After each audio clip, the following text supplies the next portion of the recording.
What's good, ladies and gentlemen? This is Abwon, and this is Before You Watch, spoiler-free reviews. If this is your first time joining me, I do spoiler-free reviews all the time. Doesn't have to be in theaters. It could be on Netflix, Hulu, YouTube movies, Amazon Prime Video. It doesn't matter. So let's just get into it. Overlord. I like J.J. Abrams. I like horror movies. I do not like war movies. I've seen probably like one in my entire lifetime. I don't think I've ever seen Black Hawk Down. I don't think I've ever seen Saving Private Ryan. I just don't like war movies. But the one thing that definitely intrigued me about Overlord was, one, the cast members are all relatively young. It's not 55-year-old men walking with rifles. They're all relatively young. The main protagonist is a black dude, which is pretty dope. Well, which is dope to me. And they encounter this laboratory where they're conducting these experiments. And the trailers, you're like, oh wow, like you're gonna be set up for a gory ride. And these are my type of movies. I'm not gonna lie to you. These are my type of movies. Every time I think about dabbling into acting, I've always wanted to be in a horror movie of some sort. And this is probably one of those type of films. The story is extremely straightforward. It's these American soldiers. They have a task of taking down this tower. And that's pretty much it. They just have to get there. They're severely, extremely outnumbered. And then things happen to kind of derail them from their main task, but they think out of the box, they're resourceful, and they just have to get the job done. That's pretty much just it. This movie really just plays out. It really does play out like a video game. It's almost like a combination of The Evil Within and Wolfenstein. A lot of people were saying, oh, it's Call of Duty on steroids. It's Call of Duty with zombies. No, not really. I can understand why they bring up Call of Duty, because that's the most popular game, like first-person shooter out right now that's like war-based. But no, this is more along the realms of Wolfenstein, especially the newer ones. So there's a few characters in this film, not many. You know, you've got Boyce, who's the black guy. Ford, who's pretty much the leader.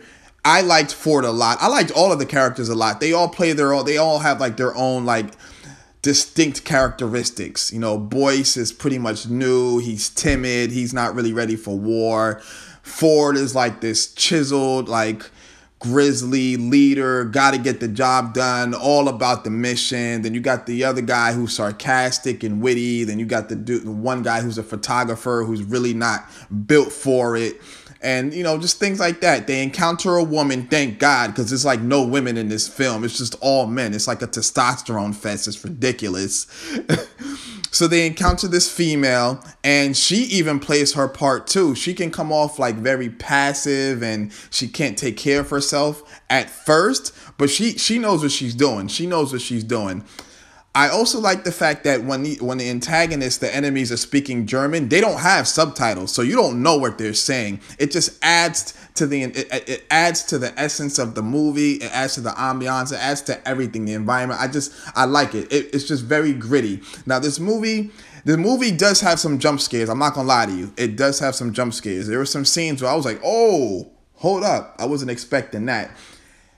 It's creepy. It's more eerie than anything, because there aren't many. I mean, the movie is gory. I'm not gonna lie to you. The movie is gory, but they're not zombies per se. But they are conducting experiments on human beings. So the movie's just eerie. Like, you know, you look down a dark corridor, you're hearing these ominous sounds, and it just adds to like, like, where are you? You're just wandering through the unknown, and at any moment you can be captured. You don't really know what you're gonna stumble onto. You don't know what you're gonna see. You don't know what these things are that are making these noises.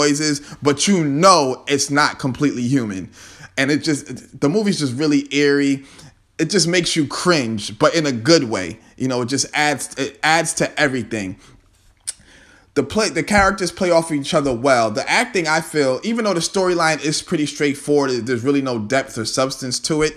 All of the characters, the actors and actresses they act so well that everything just seems organic. It just looks real. You can tell that they're really there for each other. You can tell that they're really overwhelmed with this mission. You know, a lot of the times with these warfare movies, you know, they may, it's us against 50,000 soldiers, and then all of a sudden they find this magical rocket launcher, and then boom, they're just wreaking havoc, and they're just running through everybody. Nah, that's not the case in this movie. They really have to think out of the box, and the antagonists, they're stronger, they're faster, they're bigger, they're better. That's just pretty much what it is. So every scene, you're just like, at any corner, at any turn, that character can be offed. You know what I mean? So it's dope seeing the way the story plays out. With that also being said, the pacing I have never seen a movie like this, like an action horror movie, I guess you could say, with pacing like this. It was crazy. I didn't even want to use the bathroom sometimes, but I had to, obviously, because nature called. I had to answer the phone. So it's like they'll sit down at the table.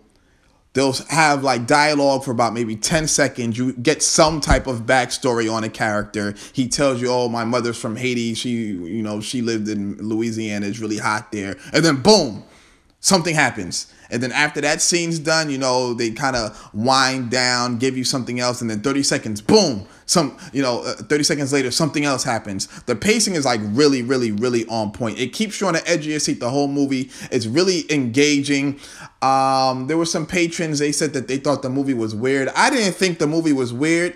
I guess some people may find it weird if they didn't see the trailer. I didn't think it was weird. I just took it for, it's a horror movie and they're conducting experiments. That's pretty much just what it is. But I saw the trailer so many times.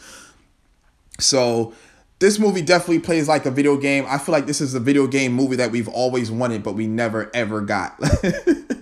This movie is absolutely rated R. I will definitely mention that. I think when I first saw the trailer, it wasn't rated. This is a rated R movie. There's cursing. There's a lot of violence. And it's extremely gory. Well, I wouldn't say no. It's gory. It's extremely gory. Maybe not like Saw gory, but it's up there. It's up there. But it's for good reason. It's not like a movie like Hostel where you're seeing, people's eyeballs being gouged out and it's just happening for no reason, just for the sake of being gory. No, these things are happening for a reason. So there's no twist at the end. There's nothing at the end of the credits. Well, actually, no, I didn't stay for the end of the credits. It could be something there, but there's no twist at the end. The story just plays out. It goes from point A to point B, has a beginning, a climax, all of that stuff. And that's pretty much it. That's really just pretty much it. You're going to go in, watch the movie and get out, but you're going to like really, really enjoy it. This is a movie that you could bring your girlfriend, even if she doesn't like action movies. If she likes horror movies, she's going to like the movie, period. There's just so much going on that this is just such a good movie. It's just such a good movie. I walked out and I said, man, I really want to go back and watch it again. We had Mission Impossible this year, which I think is the best action movie. Infinity War, which I think is the second best action movie. Black Panther, which I think is the fourth best action movie. This one takes the third. I think this takes the third. And this may not even qualify as an action movie. So with that being said, I'm going to give it an 8, a strong 8, a very, very, very strong 8. The one thing I did not like about the film, there's no depth to any other characters outside of the main two. And even then, those characters don't really have that much depth. I also felt like there could have been like a stronger villain. Even though the main villain they did have he plays his part well, I just felt like there was going to be something else. But that's pretty much it. It was nothing where I walked out and I felt like I was dissatisfied, or something was missing. I felt like they closed the movie well. So there's really nothing else out right now. So definitely check this out. Hit me up in the comments. Let me know what you thought. Don't forget to check out my Ouija board experience Halloween special, face-to-face special. I'll put the link on here as well. Subscribe, tell a friend to tell a friend, and make sure you hit that notification bell. Outside of all of that, I'm out of here, y'all. Go Celtics. Peace.